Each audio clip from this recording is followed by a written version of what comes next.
Pluriverso. Pensar o mundo de forma multidimensional. Extinguir o pensamento colonial e dar espaço à diversidade. Buscar mais que a universalidade, pluriversalidade. Olá, pessoas plurais. Este é o segundo episódio do nosso podcast Pluriverso. Meu nome é Sabrina e hoje eu serei mediadora desse episódio que tem por tema a precarização e o Covid-19. Estou aqui com dois convidados, Williams e Jaciele. Gostaria que vocês, por favor, se apresentassem para o nosso público ouvinte. Boa tarde a todos, a todas que nos assistem. Meu nome é William Santos, sou aluno de biotecnologia, finalizando o curso, deu uma paradinha por causa desse Covid. Eu me resumo, como eu já disse anteriormente, para os nossos amigos que estão aqui, uma bicha preta que sempre busca o seu lugar ao sol. Bom dia, boa tarde, boa noite. Eu não sei me definir, eu sou uma garotinha, uma mulherão, eu sou isso aí. Eu tenho 21 anos ou perrenidade. E eu também estou terminando o curso de biotecnologia. Eu sou uma garotinha aprendendo a viver aí. É isso aí, uma definição bem nada a ver. Muito obrigada pela apresentação de vocês e sejam bem-vindos a esse podcast. Hoje a gente vai partir da ideia de precarização que se encontra nos estudos da filósofa Judith Butler. Mas antes da gente chegar nas nossas questões, na nossa conversa, eu queria que o público entendesse melhor o que é precarização para a Judith, né? Então, antes de dizer o que é algo precário, a Judith ela vai dizer que uma vida, para a gente reconhecer uma precariedade ou um tipo de precariedade nessa vida, primeiro a gente tem que reconhecer essa vida como vida. E aí vocês ficam se perguntando, ora, mas o que é uma vida que não é reconhecida como vida? Talvez, inclusive, você que esteja ouvindo esse podcast seja uma vida que não é reconhecida como vida e nem sabe. Então, para a Judith, e aí eu vou citar ela aqui rapidamente para a gente ter uma noção, a precariedade vai implicar em viver socialmente. Isso é o fruto de que a vida de alguém está sempre de alguma forma nas mãos do outro. Por quê? Porque nós, seres humanos, necessitamos uns dos outros para podermos sobreviver. Então, nós não nascemos primeiro e em seguida nos tornamos precários, diz Judith, né? A precariedade é coincidente com o próprio nascimento. O nascimento é, por definição, precário. O que quer dizer que o fato de uma criança sobreviver ou não é importante e que sua sobrevivência depende do que poderíamos chamar de uma rede social de ajuda. Então, para ficar mais claro, a gente pode pensar em crianças que nascem em diferentes classes sociais. E como a precariedade para cada uma dessas crianças vai ser diferente, vai ser distinta, porque elas vão ter uma rede social de ajuda maior ou menor para a sua sobrevivência. Então, para iniciar esse programa, e estando atentos a tudo que vem acontecendo durante o coronavírus, e principalmente destacando essa precariedade que vem se tornando cada vez mais evidente dentro da nossa sociedade brasileira, a gente inicia essa questão com os dois convidados, e eu gostaria que eles falassem um pouco sobre o que eles entendem por precariedade, como eles já experienciaram de alguma maneira a precariedade que lhes é colocada socialmente. Certo. Não é difícil falar em relação à precariedade, porque eu nasci preta, pobre, né? Então, quando você tem esses dois fatores, você passa por todos esses fatores de pobreza e racismo também estrutural. Você tem esse processo de precariedade, principalmente no que diz respeito a acessos, né? Quando você vem de uma família mais pobre, você tem processo de precariedade no ensino, você tem, no caso da educação, né? Você tem dificuldades posteriormente no emprego. Então, ser uma pessoa preta e pobre, eu acho que a precariedade ou os processos de precariedade, eles chegam primeiro em você do que qualquer outro tipo de coisa, né? Assim, no Brasil, principalmente, onde você tem um grupo muito grande de pessoas que, assim como eu, são pretos e pobres, essa precariedade, ela chega primeiro na gente. Antes de você conseguir entender o que seria algo precário para você ou uma situação precária, ela chega primeiro, você vive essa situação e só depois de anos você começa a entender, ou talvez até não, né, o que seria esse processo de precarização. Seria uma questão de reconhecimento, né, Williams, que a gente vê na sociedade. Essa dificuldade da própria pessoa que passa pela precariedade, inclusive às vezes reconhecer que está vivendo uma precariedade e que é uma precariedade que vem de acordo com a sua classe, com onde o lugar que você nasceu, o que você representa naquela sociedade. É interessante você falar em relação a isso, Sabrina, porque assim, você vem de uma família inteira pobre. Então, a sua avó é pobre, seu pai é pobre, você é pobre. Então, a sua avó viveu daquele jeito, seu pai viveu daquele jeito e você está vivendo daquele jeito. Então, para você, não tem como você falar assim, eu me reconheço como estando numa precarização, porque a minha família toda vive assim. Se a minha família toda vive assim, quando você não tem esse conhecimento, você pensa, deve ser algo normal pra gente. Até que você sai daquele espaço e quando você vai para outro espaço, você fala, não, tem algo totalmente errado, sabe? Por que isso está acontecendo só com a minha família, enquanto tem outras famílias que estão em um lugar, posso dizer, bem melhor? Aí você começa a entender esses processos e como isso afeta apenas parte da população, porque não é todo mundo, né? Nós não podemos dizer que estamos todos no mesmo barco, né?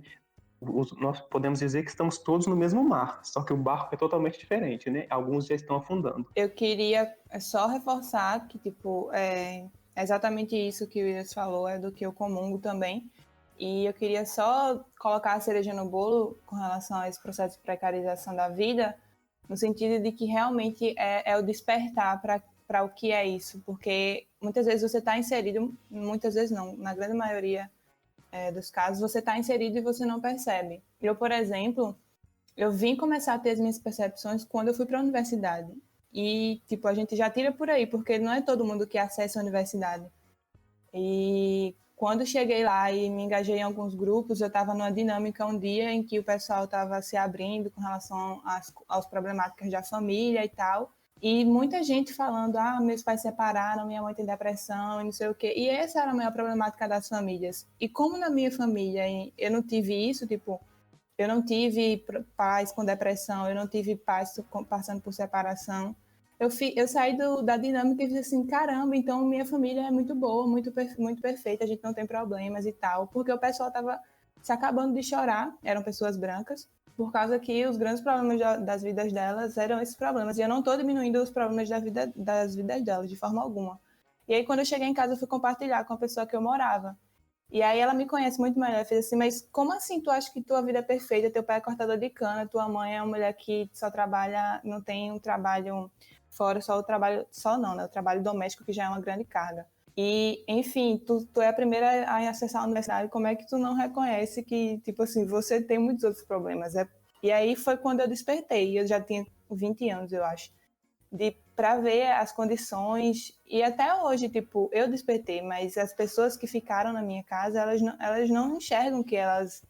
Meu pai se aposentou agora e trabalhou a vida inteira em usina, cortando cana, aplicando herbicidas e tal.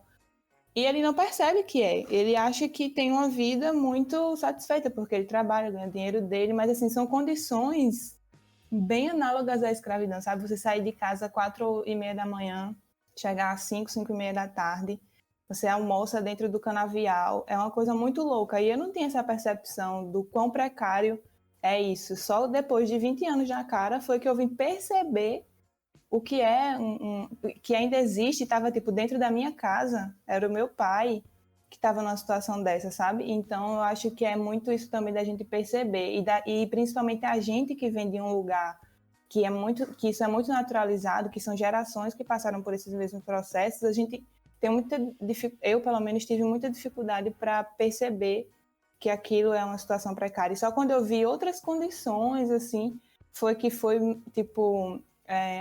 a ficha foi começando a cair, mas é uma coisa que na grande maioria dos casos é muito naturalizada, assim. Williams e Jaciele, eu gostei muito da fala de vocês, porque também se conecta com a minha, porque eu também só percebi o nível de precariedade da minha família quando eu entrei na universidade. Inclusive, eu acho que porque a universidade é um lugar onde tem uma diversidade muito grande de pessoas, são muitos mundos, é bem plural.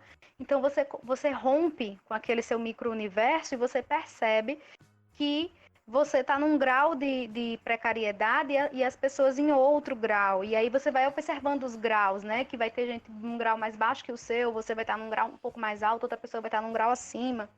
Enfim, então você começa a observar que aquilo que lhe foi ensinado como natural, como aceitável para a sua vida, não necessariamente é, entendeu? Então, você começa a perceber esse tipo de situação. E continuando nessa pauta dos níveis de precariedade na sociedade, eu queria discutir com vocês uma notícia que foi publicada esses dias na página do Quebrando o Tabu, né? Que foi um vídeo que foi publicado em uma das suas plataformas, em que uma pessoa, a Jéssica, que é uma mulher travesti e que mora atualmente na cidade de São Paulo, mas ela é de origem do Rio Grande do Norte, né? Aqui no Nordeste. E ela vai falar nesse vídeo dela que ela saiu da região dela, tanto por questões de sobrevivência no sentido de trabalho, mas também, mais ainda, por sobrevivência do seu corpo, porque ela se sentia o tempo todo atacada por ser quem ela é. Então ela tinha muito medo de ser assassinada ou de alguém fazer algum mal para ela. Tanto que ela fala até que em São Paulo ela até ela não é totalmente uma mulher travesti como ela gostaria, mas ela mantém um cabelo curto para ter um ar mais masculino, para não sofrer tantas perseguições ou preconceitos. E devido à pandemia, né, ela tinha um emprego formal em São Paulo, mas devido à pandemia ela ficou desempregada e ela pagava aluguel. E o lugar onde ela pagava aluguel, ela não teve mais como pagar e ela acabou indo morar na rua. E apesar de todo esse sofrimento, Jéssica gastou o último dinheiro que ela tinha com uma peruca. E aí a gente se pergunta, nossa, por que ela comprou uma peruca? Por que ela abdicou de se alimentar por um objeto relativamente fútil para alguns, né? Mas para Jéssica aquilo era aquela peruca era mais que um objeto. Era uma forma dela resgatar ou até salvar a última identidade dela, o último resquício de identidade, de dignidade como mulher trans, que ela sempre quis ser aceita e viver livremente. E aí a Jéssica, no final da entrevista, diz que gostaria muito de voltar para casa e fala muito da mãe dela e gostaria muito de estar com a mãe dela e tentar sobreviver sendo quem ela é. Esse é o desejo dessa mulher e que tem uma vida tão precarizada ou ainda mais precarizada dentro de um contexto social de pandemia, porque ela já vem de uma precarização, que é uma precarização do preconceito social, e entra numa pandemia que precariza ainda mais a situação dela. E aí eu queria que vocês comentassem essa realidade, não sei se vocês chegaram a ter acesso a essa notícia, mas queria que vocês comentassem um pouco sobre isso, com experiências pessoais ou de outras pessoas que vocês conhecem e que passam por uma precarização nesse sentido. Primeira coisa que eu queria dizer em relação a isso, Sabrina, é como é triste, sabe? Essa fala dela, de você ter que não ser quem você é no lugar, primeiro antes de falar do processo de precarização, como que você não pode ser você mulher, no caso dela, ou qualquer outra pessoa da sigla LGBTQIA+, sabe? É uma coisa assim que você está em 2020 e é algo que dói. Eu falo isso porque eu sou um homem gay, mas uma grande diferença entre você ser um homem gay e uma mulher trans, travesti ou transexual, pelo fato de que a letra T em toda a sigla sempre foi inviabilizada, né? As pessoas sempre viram pessoas trans, travestis, tá? Que a palavra travesti ela só tem aqui na América Latina, muitas pessoas se reconhecem como trans ou travestis, aí depende muito do seu reconhecimento, mas assim, a letra T ela sempre foi invisibilizada. As pesquisas mostram que 90% de pessoas trans, travestis, transexuais, elas estão em prostituição, certo? Existem vários lugares que oferecem trabalhos formais para elas, como call center. Aqui em João Pessoa, quando eu cheguei aqui em João Pessoa, eu trabalhei no call center. Quando eu vim para cá, o call center é um lugar que, no caso telemarketing, né, é um lugar onde você tem uma grande quantidade de mulheres e homens trans, certo? Porque é um dos empregos que recebe muito a população LGBT como um todo, sabe? Mas a maioria acaba não se sentindo bem recebida nesses espaços, porque você tem aquele problema do reconhecimento do nome social, você tem aquele problema dela estar lá e quando ela fala com o cliente não reconhece ela como mulher ou ele como um homem trans. Em relação ao relato que você trouxe, é muito triste isso, sabe? Porque não é algo que eu posso dizer para você que eu tenho vivência em relação a perder a minha vida por conta de ser quem eu sou, porque bicha afeminada, certo? Mas eu consigo passar em vários espaços despercebido, porque no meu caso, como sou uma bicha preta, minha cor chega primeiro do que a minha sexualidade. No caso das travestis, não. Quando você olha para uma travesti, quando você olha para uma mulher trans, muitas acabam não performando, né? essa feminilidade, entre aspas, que é imposta, você consegue perceber que logo de cara as pessoas já têm esse julgamento, sabe? Minha fala, se eu fosse puxar em relação à realidade, eu teria que falar mais em relação ao homem gay afeminado, sabe? Como que isso também afeta no processo de precarização do trabalho, por exemplo, onde você não pode ser afeminado em determinados trabalhos, onde as pessoas colocam você em determinados trabalhos. Você é afeminado, automaticamente você tem que estar em alguns locais onde ser afeminado é aceitável. Você consegue compreender em relação a isso, que como mulher cis, acredito que você não tenha passado por isso, ou as pessoas que nos ouvem, homem ou mulheres cis, mas você tem que ter comportamentos naquele lugar para que você não vire piadinha, no caso dela, para que você seja morta, dependendo desses espaços. Então, assim, vi o vídeo, é um vídeo, assim, ele é extremamente triste. As pessoas precisam entender que isso acontece no Brasil há muitos anos, sabe? As pessoas não respeitam mulheres trans, as pessoas não respeitam homens trans, as pessoas não dão espaço para elas. Nós temos várias empresas aí fazendo propaganda no mês de julho todo, de junho todo, virou o mês, as empresas não querem saber, não abrem esses espaços. Então, quando eu cheguei aqui em João Pessoa e eu vi que o call center estava oferecendo essas vagas, eu achei interessante. Só que o número de mulheres trans, travestis e homens trans era baixo. Eles diziam o seguinte, elas diziam, né? Mulheres trans diziam que, apesar da empresa estar oferecendo esse trabalho para elas, eles não haviam treinado o seu pessoal para recebê-las. Então, elas, às vezes, que era colega de trabalho, não tratava ela no feminino, não reconhecia ela como mulher trans, aí isso acaba afastando. É vantajoso por um lado, porque a empresa está tentando trazer, mas as empresas elas precisam também se politizar em relação a isso, sabe? Chamar pessoas trans para poder palestrar dentro da sua empresa, chamar pessoas trans para poder conhecer o espaço, e não só no mês de junho, sabe? Essas pessoas trans estão aí 12 meses durante o ano. Chame elas para outras coisas, não só direcionado a causas LGBTs, também a causas, mas para outras coisas. Nós temos agora grandes mulheres trans que estão fazendo faculdade, conseguiram isso, que estão fazendo mestrado e doutorado. Então você tem uma gama de pessoas trans que podem melhorar empresas, que podem melhorar universidades, que podem ajudar vocês, me ajudar também a entender o lado delas, sabe? Eu acho que está só precisando as pessoas perceberem isso, que existe mulheres trans e travestis que estão na prostituição por falta de opção. A maioria está por falta de opção. Mas isso pode ser mudado quando o mercado começar a recebê-las, né, e tratá-las como elas realmente merecem, né, como mulheres que elas são. Pois é, e eu queria só complementar de que, assim, essas pessoas, elas sempre existiram, né, como muitas outras lutas sempre existiram. E hoje a gente percebe muito que as empresas, elas começaram muito pelas mídias sociais, né, as empresas começaram a abraçar algumas pautas para, enfim, muito pela reputação delas. Muito disso que o Williams falou agora, junho, as empresas fazendo pauta, trocando o ícone com as cores da bandeira nas redes sociais e tal, e aí o mês passa e o espaço dessas pessoas nessas empresas, eles não são garantidos. Inclusive, no local onde eu faço parte, eu já levei essa crítica para as pessoas que estão um pouco acima de mim, sabe? De que, porque agora muito se fala sobre diversidade e tal, mas é muito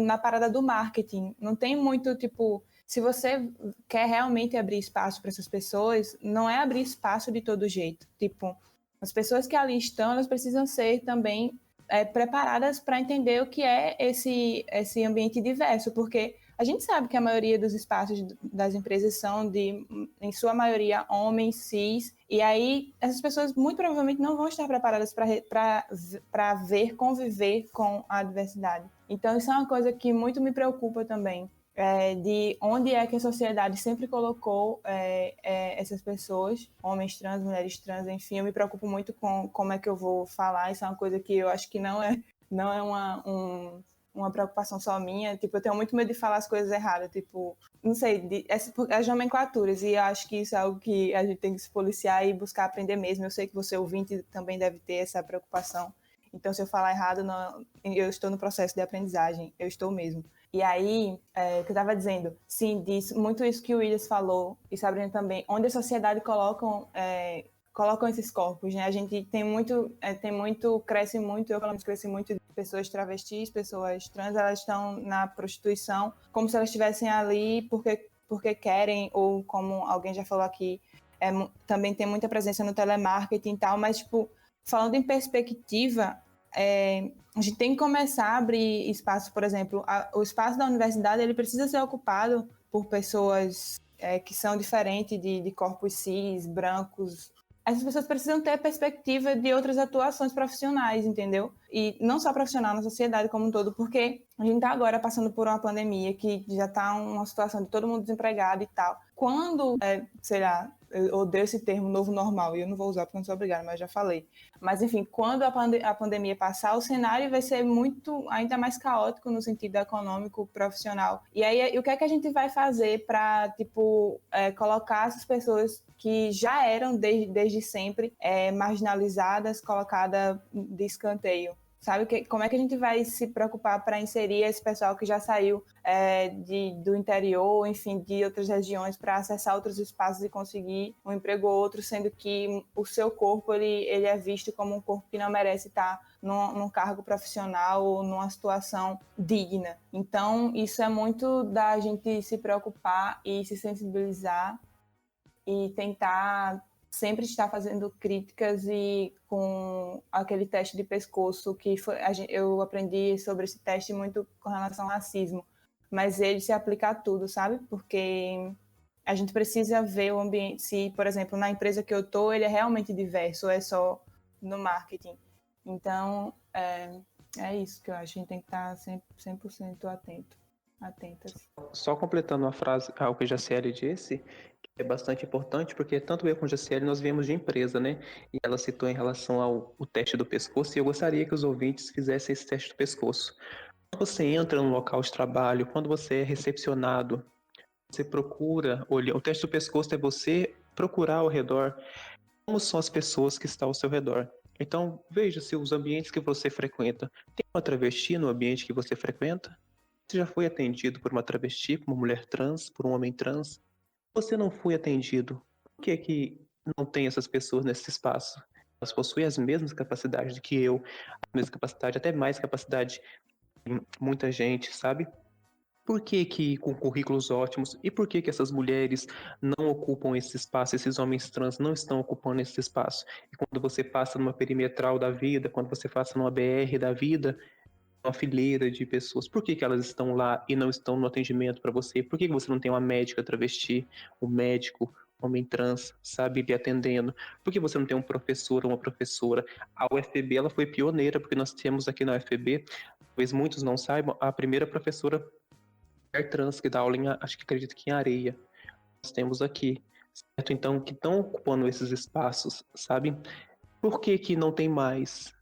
Então, começar a fazer esse teste de pescoço, e isso você pode levar até mais do que realmente, não só em relação a pessoas LGBTQs como um todo, mas também a outros ambientes como pessoas negras. Onde estão as pessoas negras?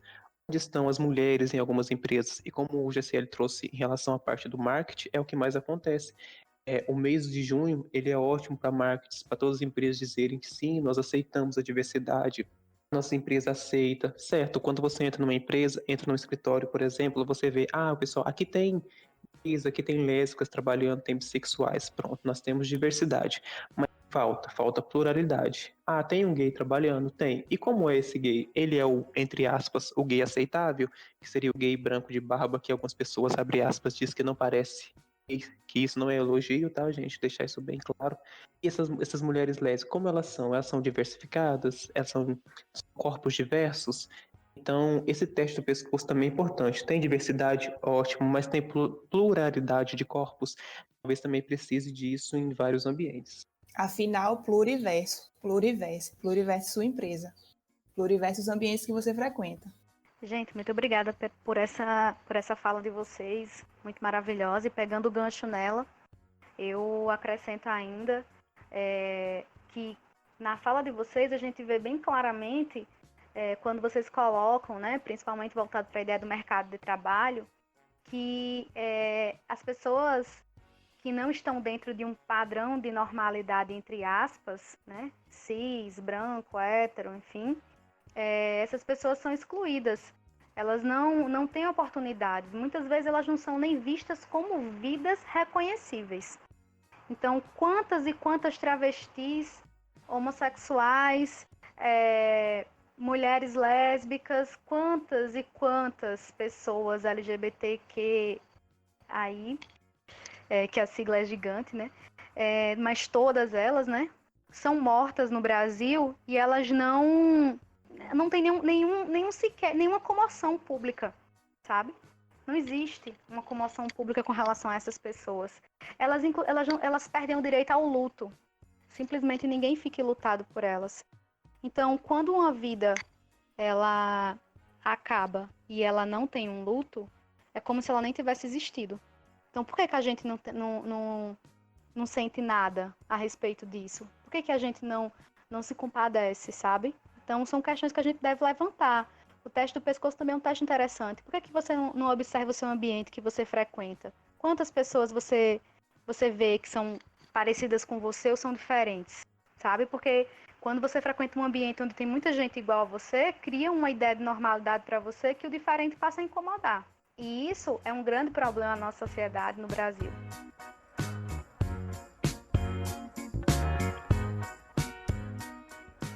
Então, mudando um pouco aqui de discussão, né?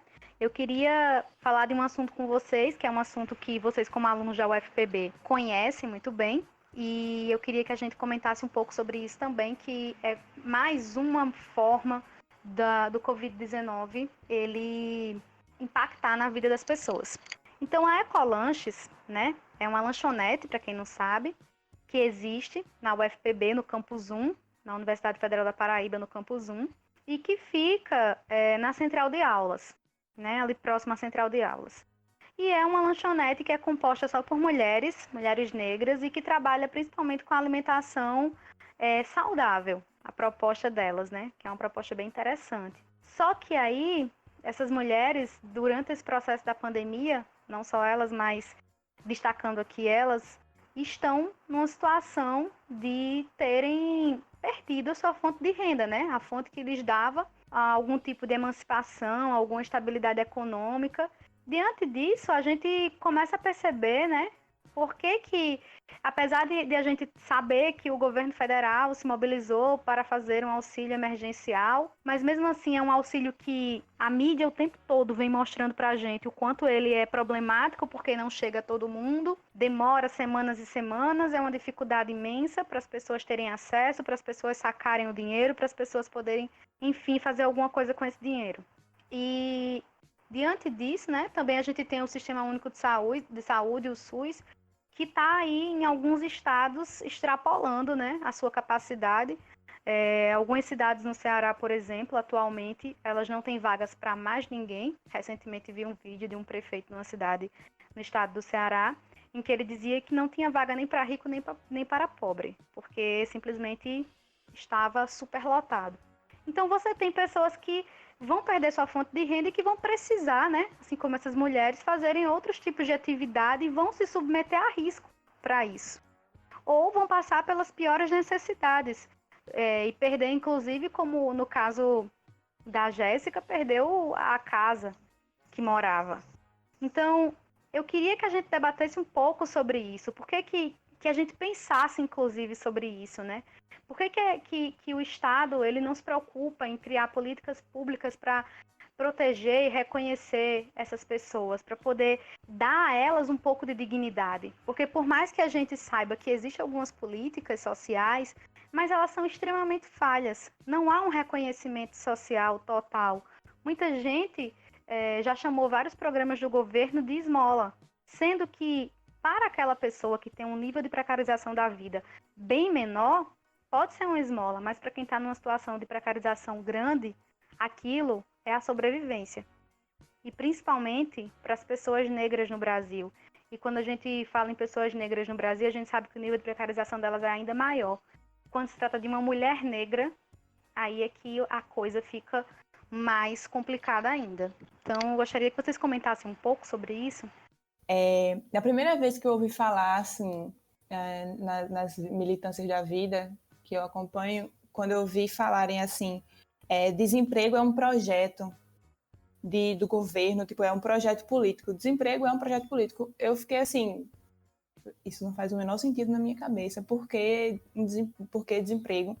Que é uma coisa que todo político que quer dar uma de popular e tal, que quer acessar a popularidade na sociedade, ele vai falar que vai acabar com o desemprego, vai acabar com a corrupção, etc e tal. Porque o desemprego ele seria um projeto político.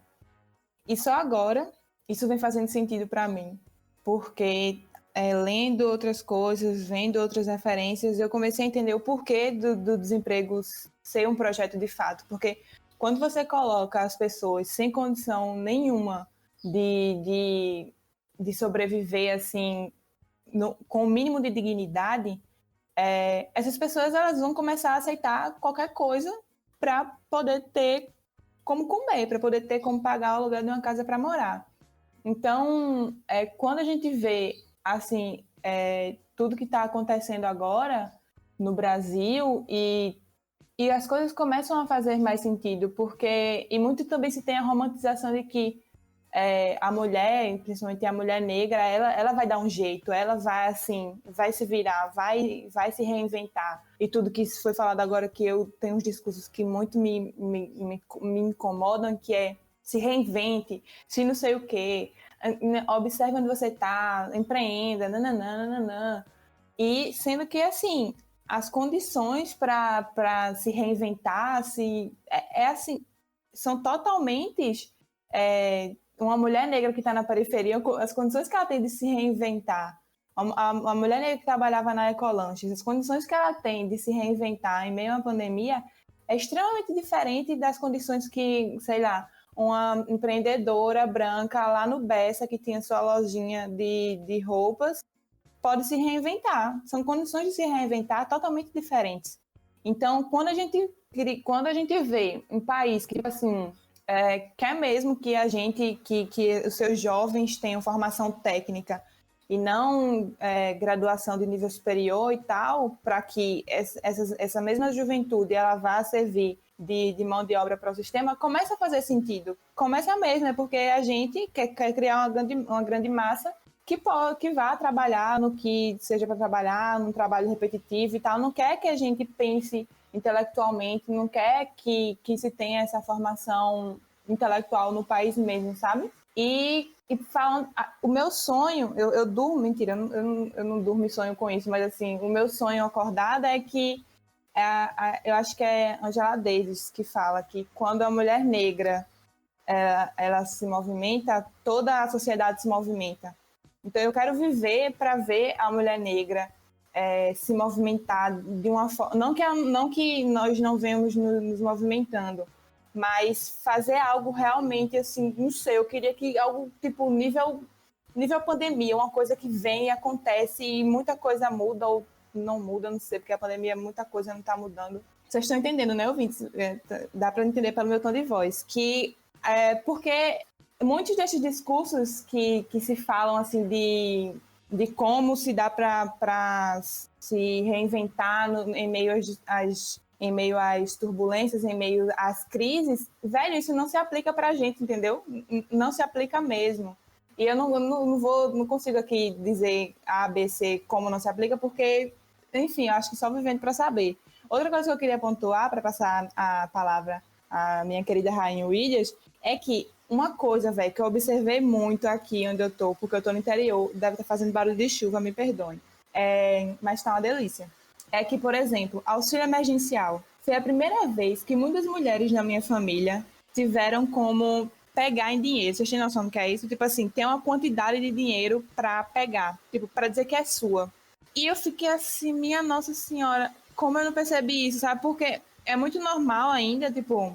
Eu sei que o cenário já mudou em muitos espaços, tipo, a mulher ela já conseguiu acessar o mercado de trabalho e tal, apesar de que a gente sabe que a mulher negra e a mulher branca, assim, ser mulher já é diferente de acessar o mercado de trabalho, mas a gente sabe que onde a mulher negra está frequentando o mercado de trabalho, em sua maioria é em posição de servir e não ser servida. Mas o que eu queria pontuar é que muita mulher, tipo, a minha mãe, a maioria das minhas tias, foi uma das primeiras vezes nas vidas delas que elas, tipo assim, tinham dinheiro para chamar dela. E elas não tinham noção de que elas estavam tendo esse dinheiro porque a gente está vivendo uma pandemia.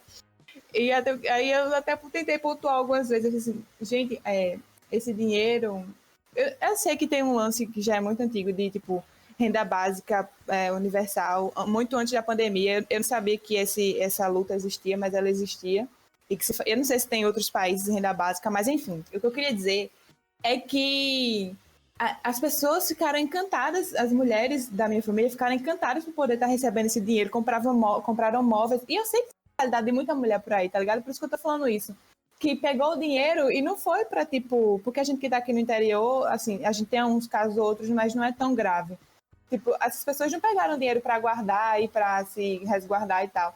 Elas pegaram o dinheiro, meu amigo, elas foram fazer reforma na casa delas, elas foram comprar os móveis que elas queriam e os maridos não podiam pagar, tá ligado? Porque é a mulher que está ainda em condição de ser a dona de casa, nanã. E quando elas tiveram a chance de pegar o dinheiro, elas foram fazer o que elas queriam fazer e não podiam. Que, infelizmente, ainda foi mobiliar a casa, mas, tipo, se fossem em outras condições, sei lá, acho que elas iam ajeitar o cabelo, comprar uma roupa, porque, tipo, era o dinheiro delas, tá ligado? O que eu tô querendo pontuar aqui é que, tipo assim, 2020 tem muita mulher que tá tendo dinheiro na mão só agora, tipo assim, um dinheiro pra dizer que é delas.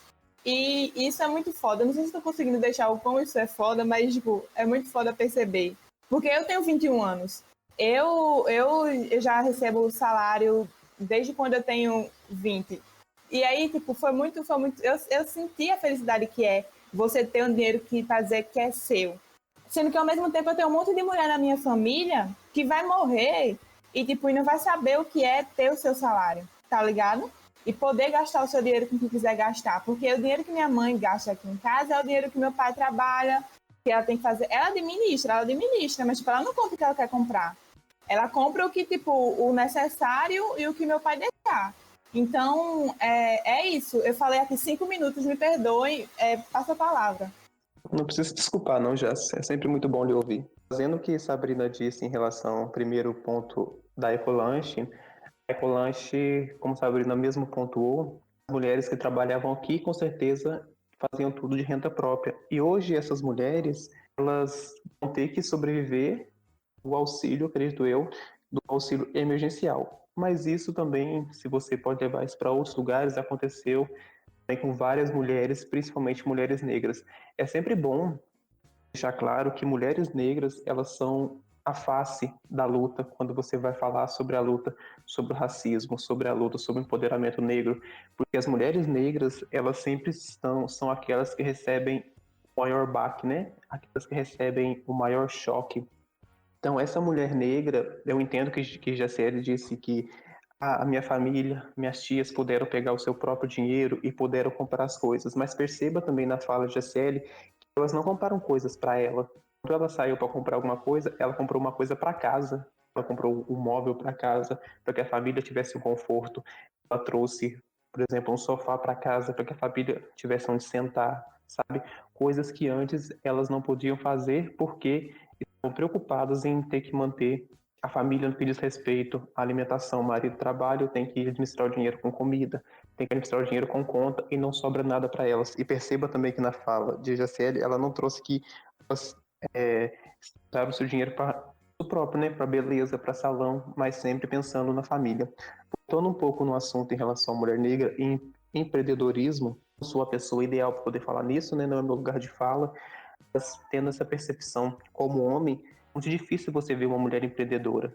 Mesmo que uma mulher ela seja empreendedora, ela tem outras barreiras. Não só como primeira barreira, que seria a barreira do conhecimento, ou seja, essa mulher ela tem um conhecimento para chegar até lá, muitas vezes ela tem o conhecimento, ela tem o seu produto. Outra barreira que ela enfrenta é o machismo, porque é um mercado totalmente masculino, certo? Essa mulher que não consegue fazer esse empreendimento, no caso das meninas ecolanches, elas são consideradas como empreendedoras porque elas têm o seu próprio trabalho e elas sobrevivem disso. Porém, com certeza, enfrentam diversas, assim como várias mulheres, enfrentam diversas barreiras, principalmente mulheres negras.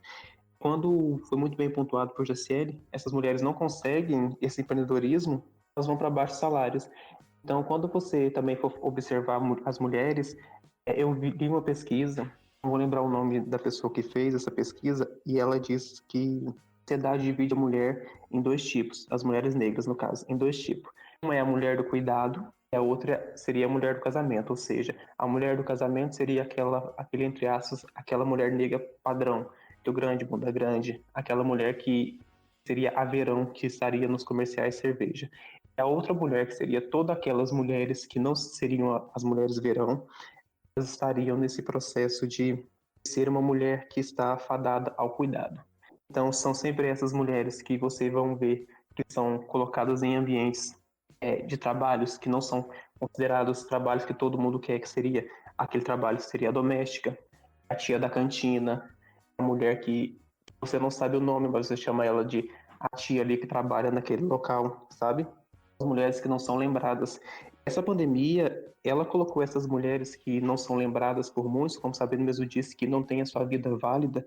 Muitas vezes são essas mulheres que estão cuidando dos seus filhos, às vezes mais de um, dos seus sobrinhos, dos seus primos. E ter essas mulheres sobrevivendo com um valor de R$ 600, se você parar para pensar, não é nem algo salubre. Então, o que essas mulheres acabam fazendo? Muitas delas acabam recebendo esse dinheiro de R$ 600, mas mesmo assim, elas ainda continuam trabalhando na faxina, mesmo em quarentena, porque quando a gente pensar em quarentena, vocês têm que entender que a quarentena ela é algo obrigatório, mas tem pessoas que não estão cumprindo a quarentena porque elas não querem, então existem pessoas que não estão cumprindo a quarentena porque elas não podem. Então você pensa numa família, vou dar um exemplo, trazendo para minha família, no caso você tem uma avó com 2 filhas e todas as filhas elas possuem filhos, ou seja, uma casa que você tem uma média de 8 pessoas, onde você vai sobreviver com o valor de R$ 600. Essa mulher negra, considerada socialmente como mulher do cuidado, é ela que está administrando esses R$ 600. Uma casa com tantas pessoas, ela não vai conseguir administrar. Então, ela acaba procurando a quarentena para trabalhar de limpeza, poder manter a sua família. Então, essas mulheres, elas são a cara, quando você fala da luta contra o racismo, quando você fala da luta em relação às mulheres. Essa mulher, com certeza, ela queria ser uma empreendedora, ela queria ter sua boutique num bairro chique, ela queria estar com seus filhos em uma escola, não queria estar morando num bairro periférico, mas como uma mulher com um salário de R$ 600, mais uma faxina que ela vai fazer e ela ganha R$ 80 numa faxina que ela faz numa mansão, num bairro rico, porque essa mulher ela vai ser empreendedora, sabe? A sociedade ela coloca mais barreiras para mulheres negras do que para homens negros respeito ao empreendedorismo. Você vê muitas empresas falando sim, você tem que ser empreendedora, você tem que empreender, ótimo, mas a mesma empresa não te dá ferramenta, e quando ela não te dá ferramenta, ela também não te dá oportunidade. Então fica uma fala muito bonita no papel, muito linda, essa mulher falando que ela precisa ser empreendedora, mas ela não tem espaço. Não tem espaço para poder crescer, ela não tem espaço para poder mudar a realidade dela. E muitas daquelas mulheres conseguiram mudar a sua realidade, que se na área empreendedoras, a gente traz no assunto empreendedorismo, elas têm que se provar 2, 3, 4 vezes melhores do que estão lá. E uma coisa que colocaram que eu achei bastante interessante é que eu vi num vídeo da Gabi de Pretas sobre o assunto de empoderamento, e mais uma vez não é meu lugar de fala, eu estou apenas repetindo o que eu ouvi. É muito interessante, espero que o programa traga mulheres negras só para poder falar sobre isso. E em relação também ao empoderamento, né? A gente sempre coloca que a mulher ela tem que ser empoderada, empoderada, empoderada. A mulher ela tem que ser empoderada e isso é algo positivo. Mas e quando como está o psicológico dessa mulher, sabe? Como está essa mulher que todo momento ela está enfrentando de frente uma luta, ela está recebendo de frente esse baque? Como está o psicológico dessa mulher também, sabe? Então, como eu disse no lugar de fala, eu gostaria que o programa depois trouxesse mulheres para poder falar em relação a isso, principalmente mulheres negras. Assim encerra minha fala. Muito obrigada, Williams. Obrigada, Jaciele. As pontuações que vocês fizeram são maravilhosas, bastante pertinentes. Eu queria aqui comentar 2 coisas, né? Primeiro, a pontuação de Jaciele, quando ela vai falar das mulheres da família dela que estão pela primeira vez tendo o direito, acesso a ter o seu próprio dinheiro através desse auxílio.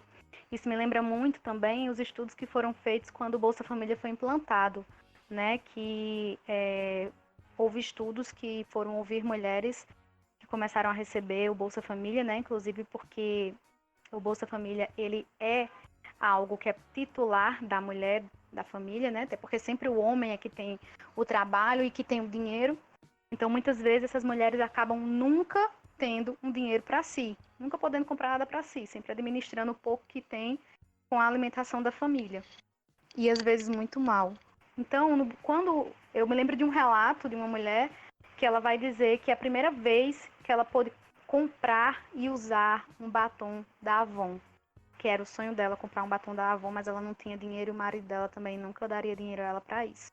Então, assim, a gente vê aí, para alguns, uma coisa tão pequena, que chamam de esmola e tudo mais, mas para outros é um empoderamento, é um reconhecimento daquela pessoa como sendo uma pessoa, porque muitas vezes a gente acha que é uma futilidade, é uma vaidade você comprar um batom, você comprar um creme para o seu cabelo, enfim, você comprar um sabonete para o rosto, mas para algumas mulheres que nunca tiveram acesso a isso, é como se elas recuperassem a ideia de ser uma pessoa, sabe? Parece muito pouco ser uma pessoa definida por essas questões, por esses objetos, mas é isso. Então você vê aí os níveis de precariedade como são distintos do que a gente vinha falando desde o início, dos níveis de precariedade, né? Como eles vão se colocando de maneira muito distinta. Quando o Willis vai colocar algumas pessoas não estão fazendo pandemia, não estão fazendo quarentena porque não podem. Eu conheço muita gente, classe média alta, que fica o tempo todo reclamando da vida porque está em quarentena, porque está chato, porque não sei o quê, porque estou precisando de psicólogo, porque estou tomando remédio, porque não sei o quê. Enquanto tem muitas outras pessoas, sabe, que estão ali saindo todo dia de casa, pegando o metrô, pegando o ônibus, passando horas e horas nesses lugares, que são lugares que oferecem risco para ter o contágio, mas estão lá vivendo. Inclusive, esses dias eu conversei com meu tio, que mora no Rio de Janeiro, ele é porteiro lá, e ele falou para mim, a gente está vivendo nossa vida aqui, porque a gente não tem o que fazer, eu não posso ficar pensando no vírus toda hora. Inclusive, ele é uma pessoa do grupo de risco, porque ele é hipertenso. E ele está lá vivendo a vida dele e tentando sobreviver, né? Porque é uma escolha que é colocada para esses sujeitos que vivem numa situação de mais precariedade muito cruel, que é você vai trabalhar para você ter o dinheiro da sua família, para você ter o dinheiro de alimentar a sua família, ou você vai ficar em casa trancado para preservar a sua saúde. Só que como é que você preserva uma saúde se você não tem como sobreviver, né? Então é uma realidade bastante cruel.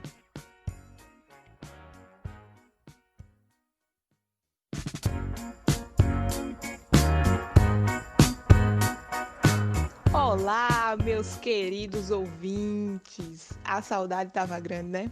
Imagino.